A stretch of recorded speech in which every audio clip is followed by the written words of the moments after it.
because, I like to come at it from the humanism aspect. I'll just tell you a story with when I was governor of Minnesota.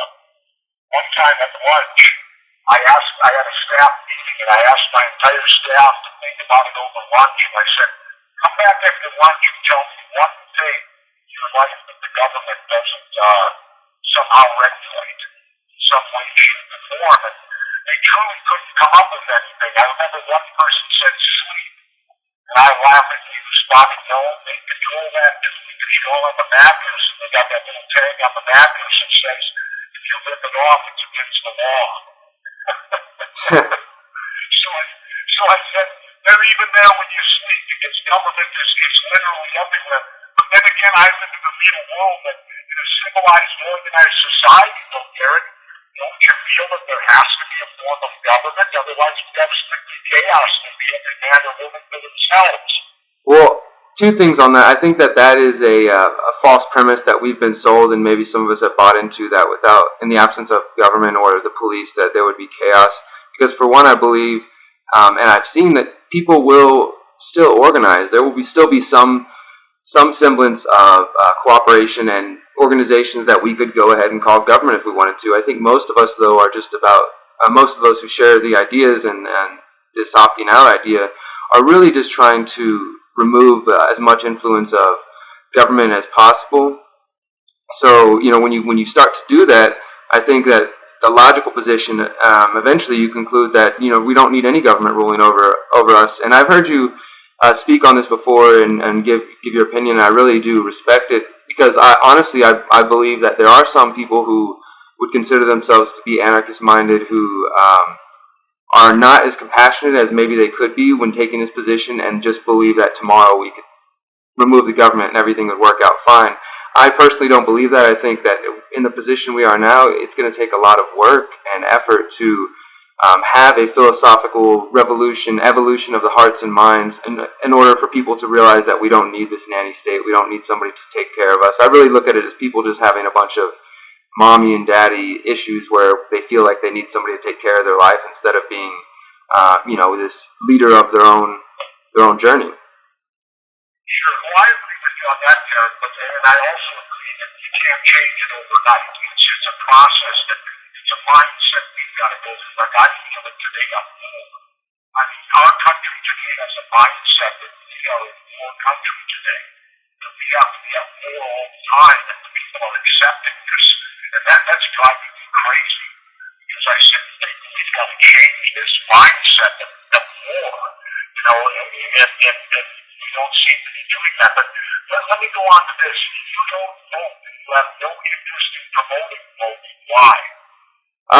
I voted one time in my life, and that was in 2004 when I had just turned 18 or 19 around then. It was the first election I could vote in, and at that time, of course, was the beginning and the downfall of the anti-war movement in this country as people rose up against George Bush, and I was one of those people. It was very influential in my upbringing, but unfortunately at the time, I still believed in the two-party left-right system and was, sold the lie that, this guy John Kerry is going to be so much better for the country than George Bush would be. So I voted for John Kerry, and that was the only time I've ever voted. And now, as far as why I don't promote voting, there's several philosophical reasons. Mainly, I honestly believe it's just, and practically, it's just a better use of our energy and resources if we take that and direct it towards our own immediate lives and our own immediate communities. And I like to get involved in community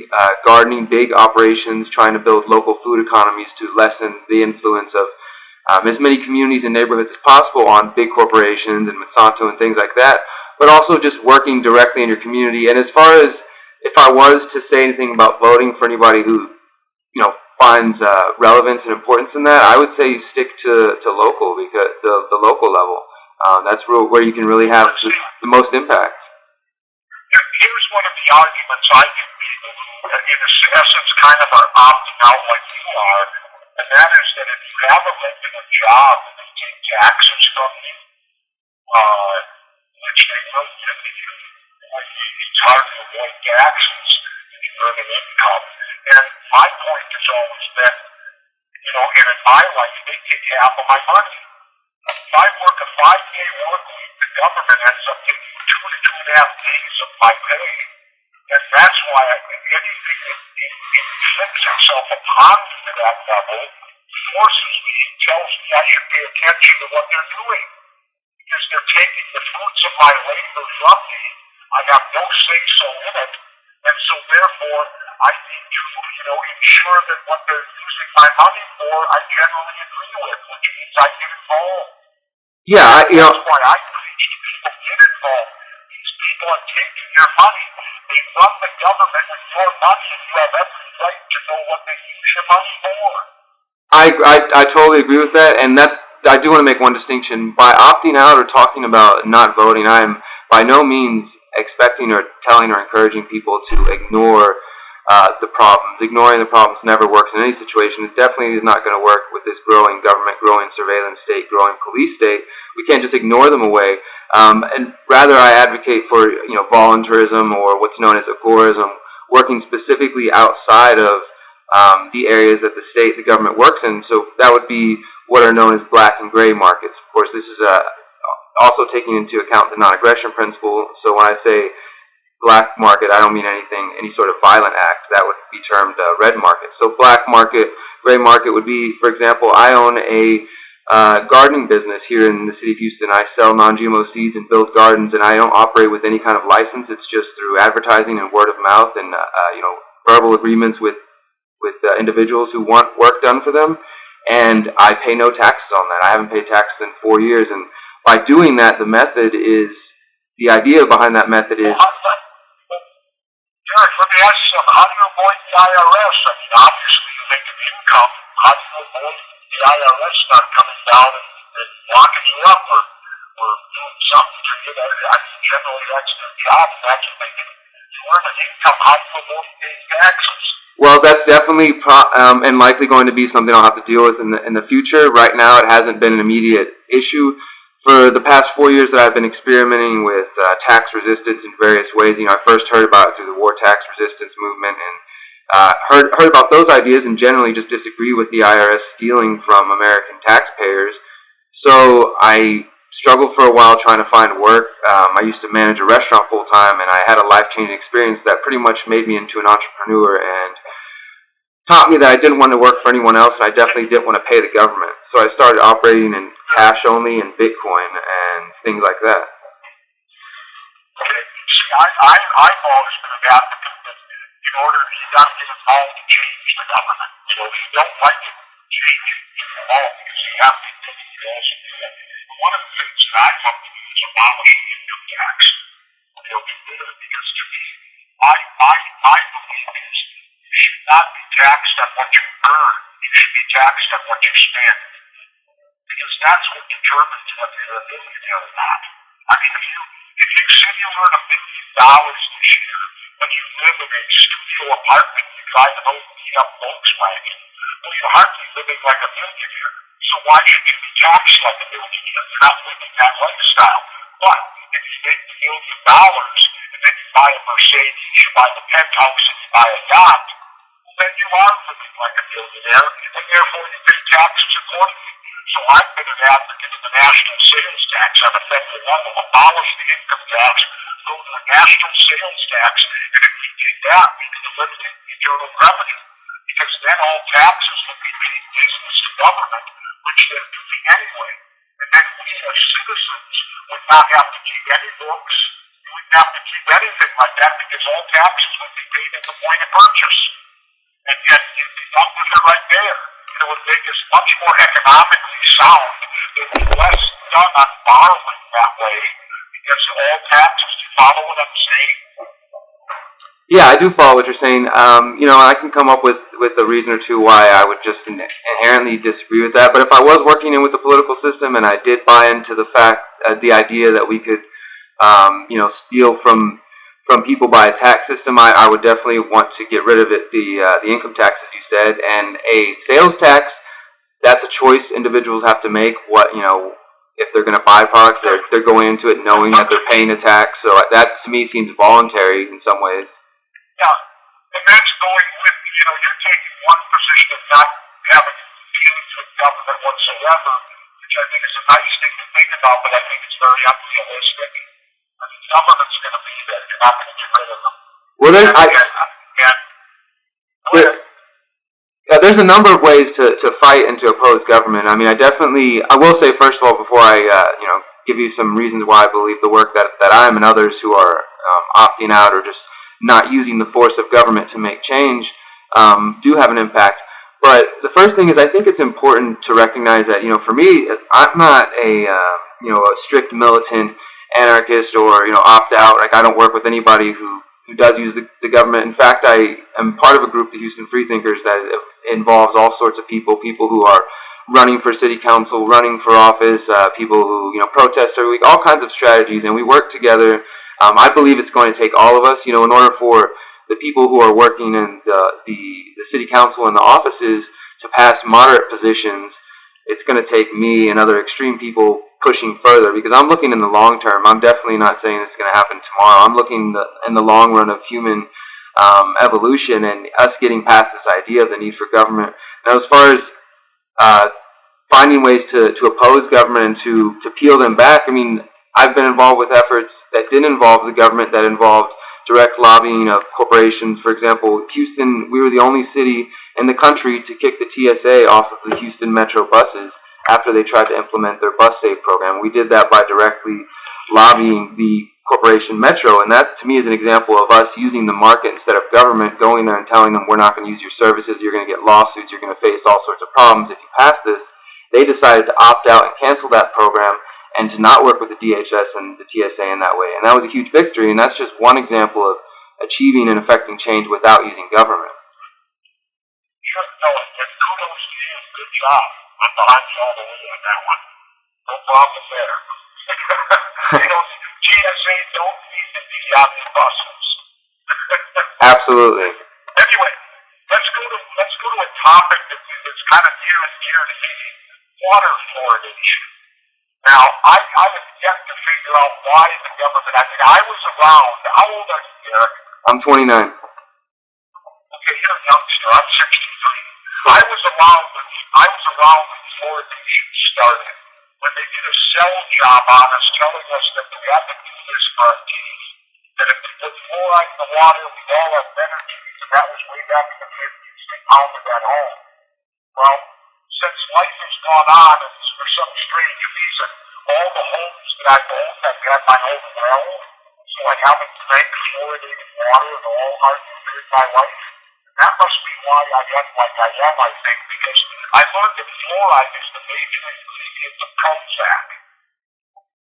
Yeah, there's tons of things wrong with water fluoridation with what we call fluoride, which is, I'm sure as you know, is more correctly known as hydrofluorosilicic acid, silicic acid, that causes a number of different issues, and that's something that we're working on trying to end here in the city. And one of the first topics that I really started to spend my time researching. I'll warn you, Derrick. Get ready for the fight, because you're going to battle the fence on this. Because it was a number of years ago here in Minnesota that the city of Brainerd, which is up midway to the north, they opted out. They said, we don't want fluoride in our water. The federal government came in and forced them, put it in the water. And the thing that troubles me most about fluoride in doing my research was I found out that the first people that had put fluoride in the water was the Nazis. And I thought to myself, why would you want to emulate the Nazis in any way, shape, or form? I can't figure that one out. And so that's what set my red flag up on fluoride, was when I learned that the Nazis were the first to do it. And I thought, well, if they're the first to do it, we should be the last to do it.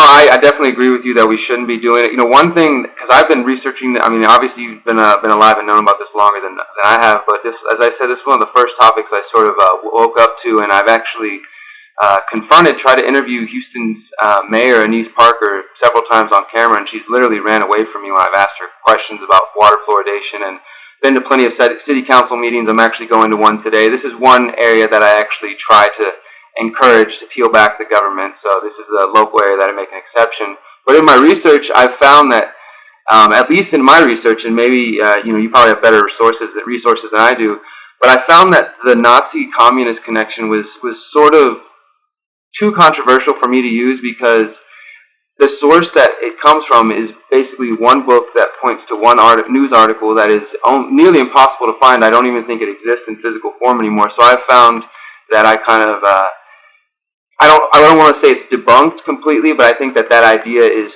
so hard to prove and controversial that it's not even worth using to people when we have so many other arguments like the forced medication, the health problems with the pineal gland, the kidney, the bones, the way that it. Just recently I wrote an article for benswan.com showing new released emails between the CDC and the American Dental Association and a lobbying company discussing how to handle anti-fluoride campaigns. And within those emails themselves, they admit that dental fluorosis of the teeth affects the black community at higher rates than it does the Caucasian and Asian communities. And they've known about this since at least the 60s. So, I mean, there's so many reasons that we shouldn't be fluoridating the water.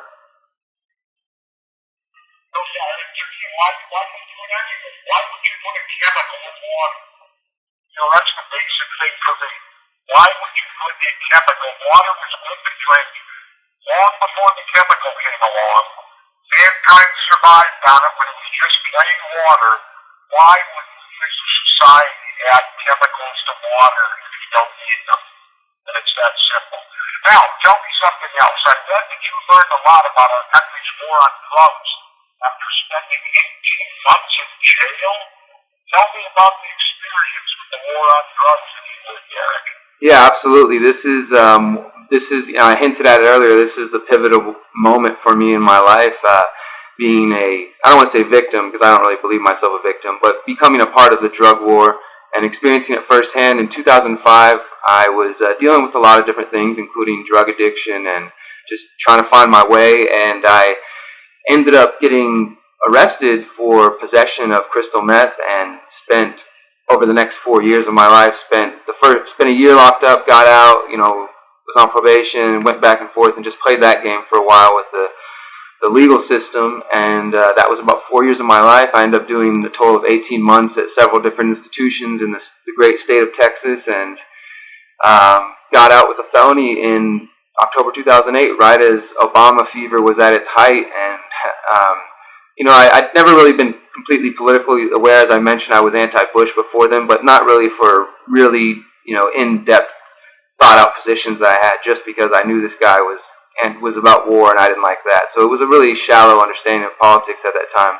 But while I was locked up, I used that time to really go within. I got into Zen Buddhism and meditation and spirituality in general, and really started to just sober up for one. But I felt like I just woke up for the first time in my life and rediscovered that I was an intelligent human being and I had a lot to offer. So when I got out, I was dealing with the typical thing of trying to find a job as a felon, and couldn't do that, and I happened to be living close to a library, and I spent nearly every day going there till I found a job, reading all kinds of books and just educating myself. And one of the first ones that I read was called Cannabis, a History, and it was all about the scientific impact, the societal impact, the cultural impact of cannabis and its whole history. And I learned from that book and reading more about it that basically the drug war was launched and cannabis is illegal because of racism and money, and that began a long process of just educating myself, reading others like Ron Paul and Jim Marrs, and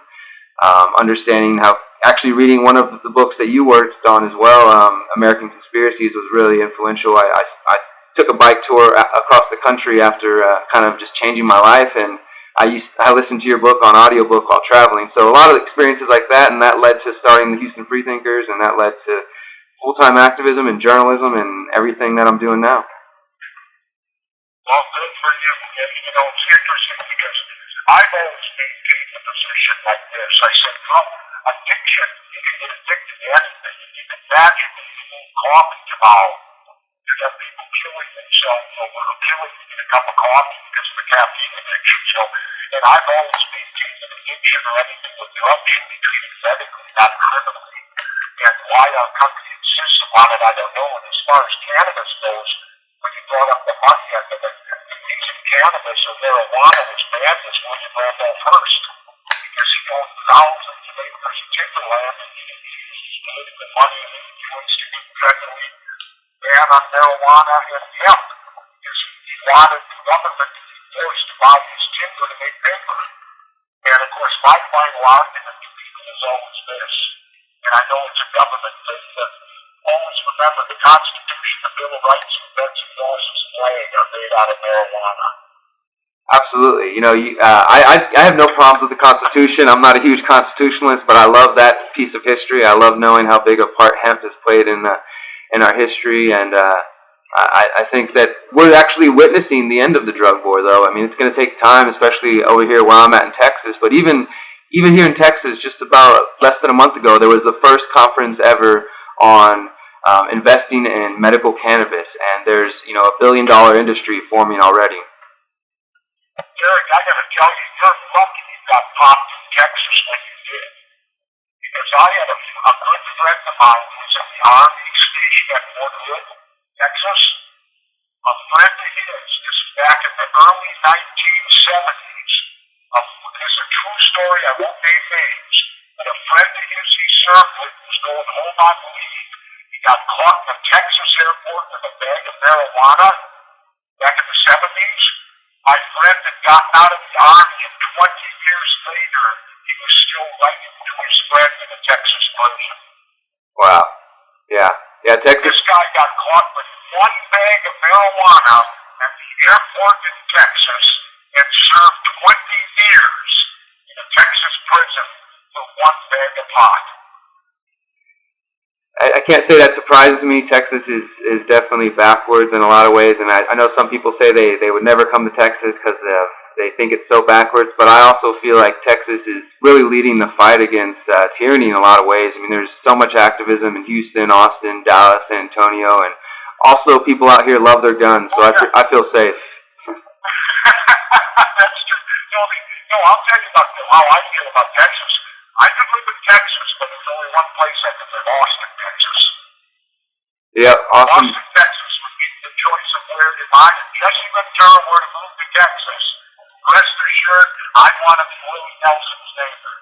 See, you'd be with Willie Nelson, Alex Jones, all kinds of other great people. Yep, no, Austin, Texas, and plus the music down there in Austin's phenomenal. Huge bands and all that in Austin, Texas. Stevie Ray Vaughan fame and all that. So there are parts of Texas that are very progressive. People should understand about Texas and not paint it with a broad brush. I will also tell you the worst place I could possibly think to live in the entire U.S. is also in Texas. Where do you think that would be, Derrick? I'd say Houston. No, not at all. I've been doing about 5 times driving to Mexico. Midland, Odessa. Oh, okay, yeah, definitely. I actually know some people out there in the Midland, Odessa area. And let me say why. I've been through there day and night, and I gotta laugh because first of all, the smell. There's so much oil production and natural gas that goes on in Midland, Odessa, Texas, that when you drive in, you can smell it for miles as you come into it. And plus, when you get there, you do a 360 and you look around at the horizon, it's very flat.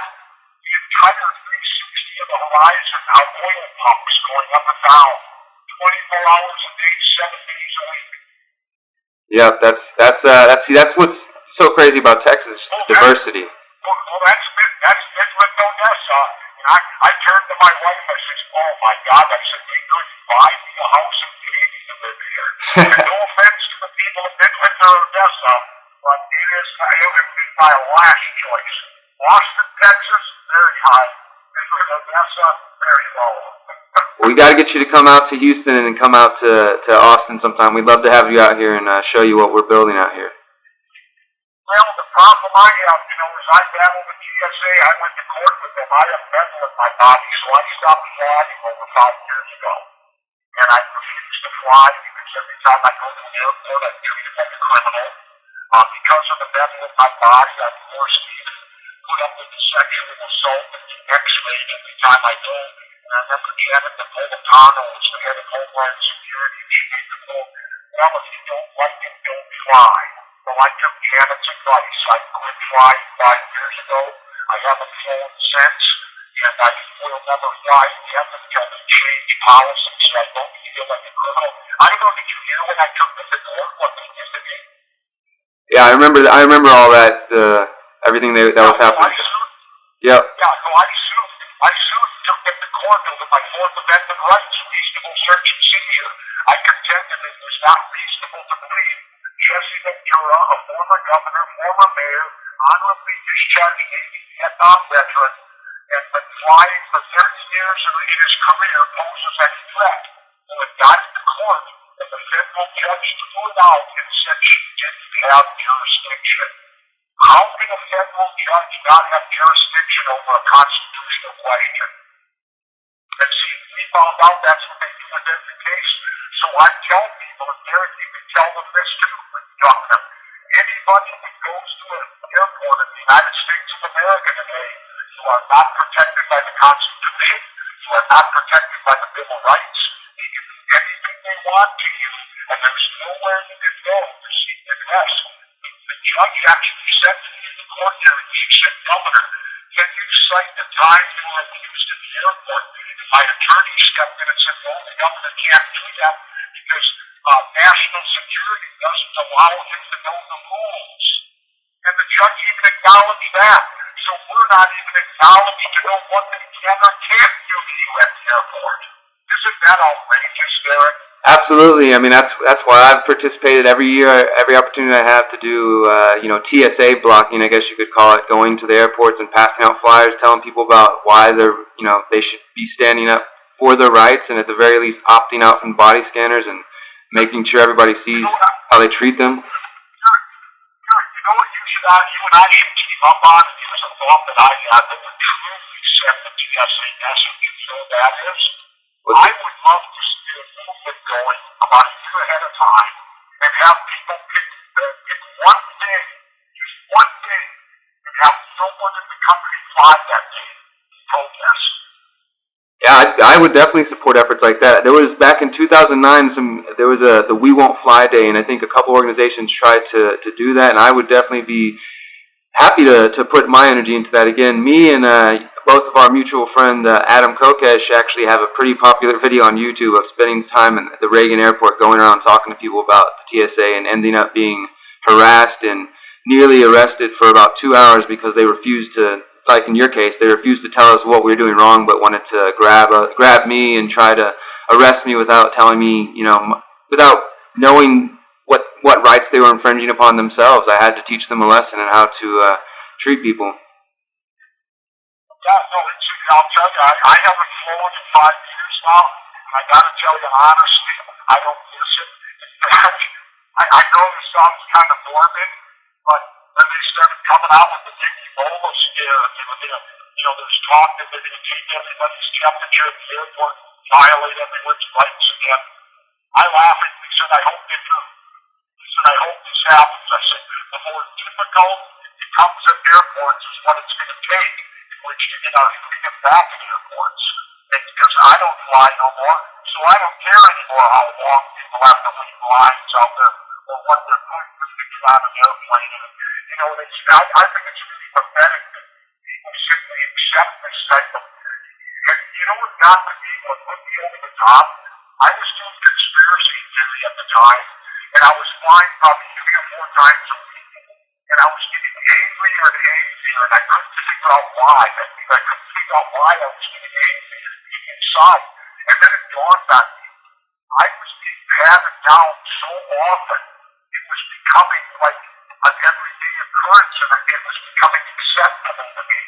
And I thought to myself, in a free society, no one can ever feel comfortable being patted down. But I was being frisked 3 to 4 times a week, every week, for like 10, 12, 14 weeks in a row.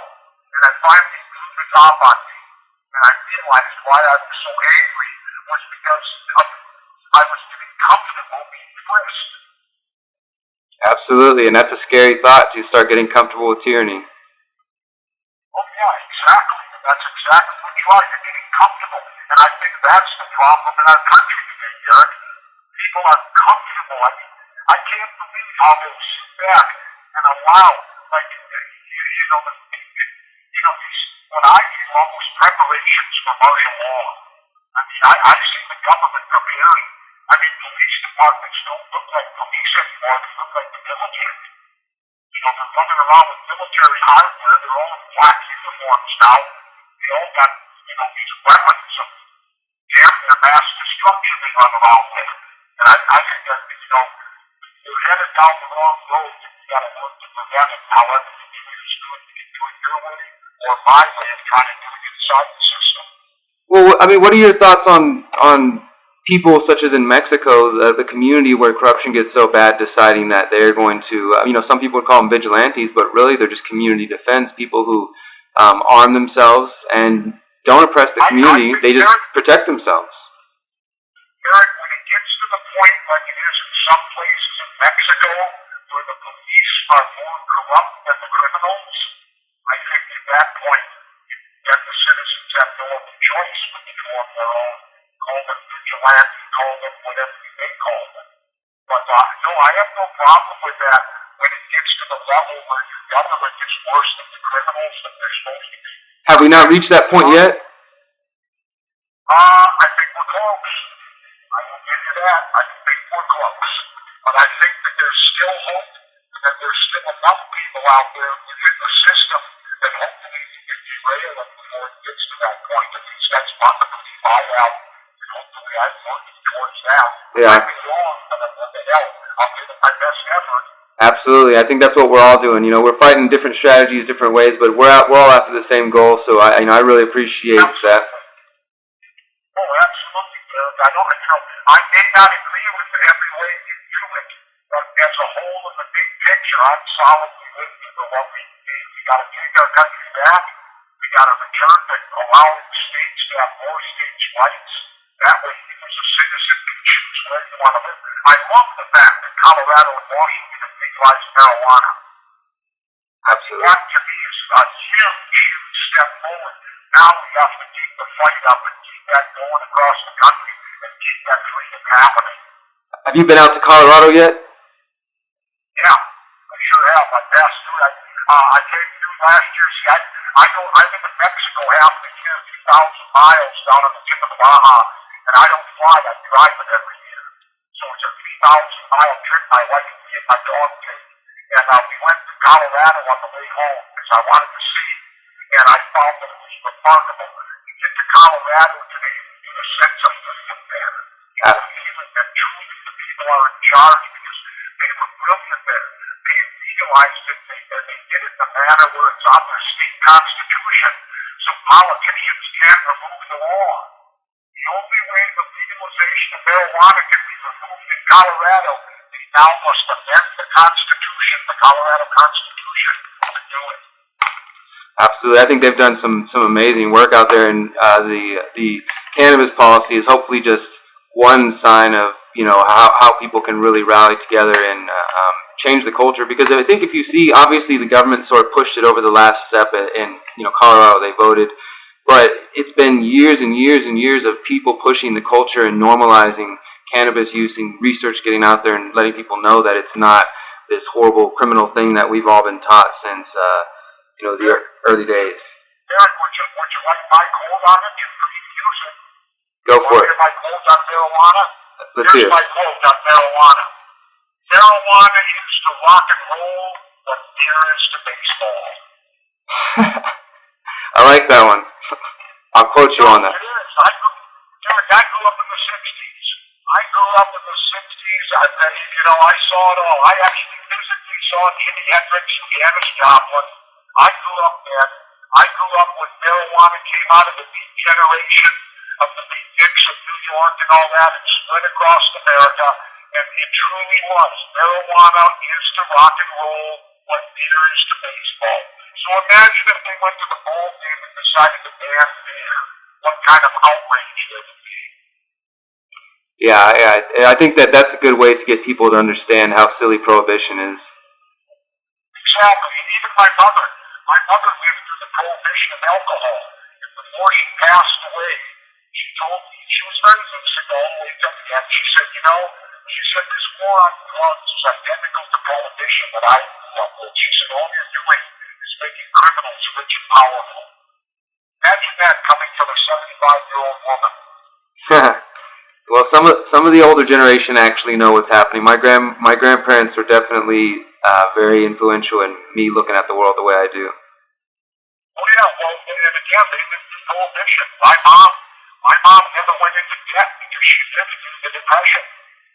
You know, she saw what happened, and my father, he didn't trust banks yet. We found out later, almost by mistake, he had $10,000 hidden under the carpet in the house.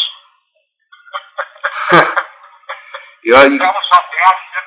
Well, that's because he saw the Depression and he saw what banks did to everybody. And so he always kept the stash in case the banks went under again. Absolutely. My grandparents warned me to not, work with the Federal Reserve and to not support the Federal Reserve and lots of things like that. Well, you know what I find interesting, Derek, is how the hell did we end up with the Federal Reserve when it's unconstitutional? I mean, the Constitution says clearly there shall be no central bank. Well, you know as well as I do, conspiracies exist and people have conspired to create that bank. Amazing, though. It was amazing how they could defy the Constitution and give us a damn federal bank when the Constitution says that we don't have it. Anyway, Jeff, we're finishing up here. I got a few social media questions for you. Okay? All right. These are come in, and I got a few topics people on Twitter want to hear you talk about. Topic number 1. Steve Silver wants you to talk about decentralization.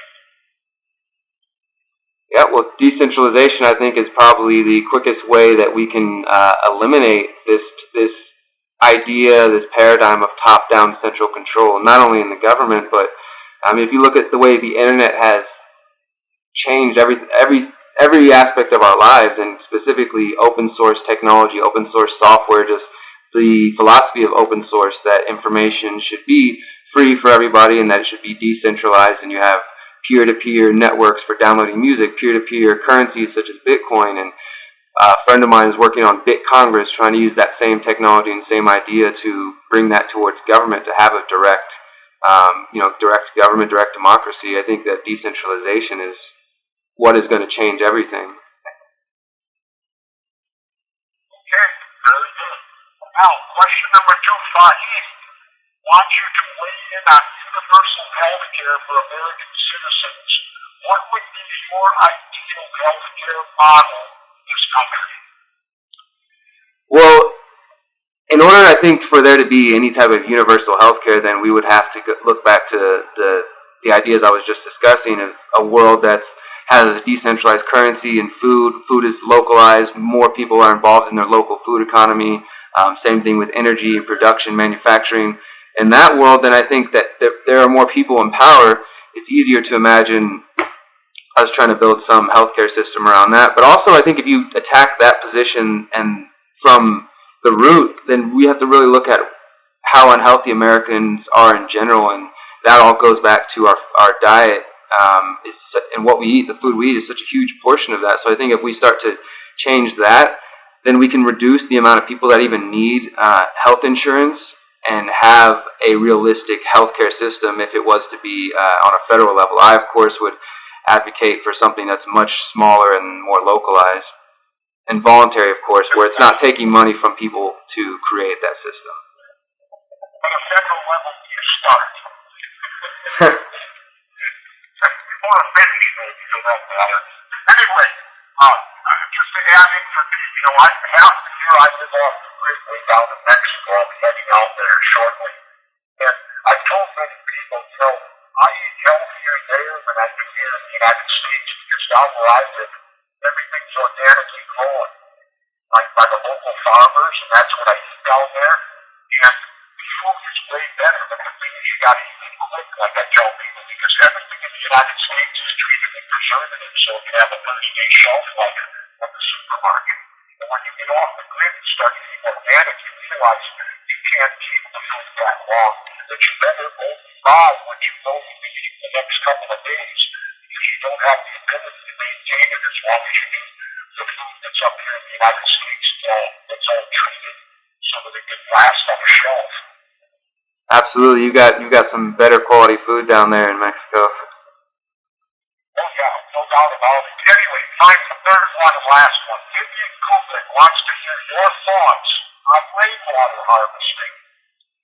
Rainwater harvesting? Well, I think it's a great idea. I think it's ridiculous that various people in different states in the United States have been prosecuted or harassed for collecting rainwater, and there's this sort of fear that people have that eventually rainwater collection will be illegal. Let me interject on this. Honest to God, people have been arrested for collecting rainwater. What are they charged with? The couple of stories I've seen, I think it's basically just a case of the local government trying to say that it's illegal for them to harvest it because it's owned by the city in some way. I mean, I'm not really sure what the basis is for these, but these stories are floating around. That's so bizarre. How could the city possibly say they own rainwater? It's just another example of government trying to own everything. Okay, I've been a mayor. How could I possibly sit up there with a straight face when I was mayor at the council table and tell the public that I own your rainwater? It falls from the sky, it belongs to me. I mean, that's astounding to me.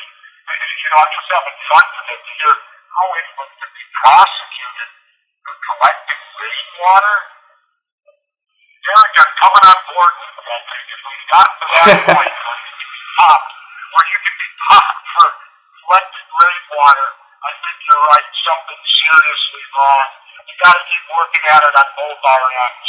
Absolutely. You fight it on your end. I'll fight it on my end from within if I can. Absolutely. Derrick, I want to thank you for joining me today. It was terrific talking to you.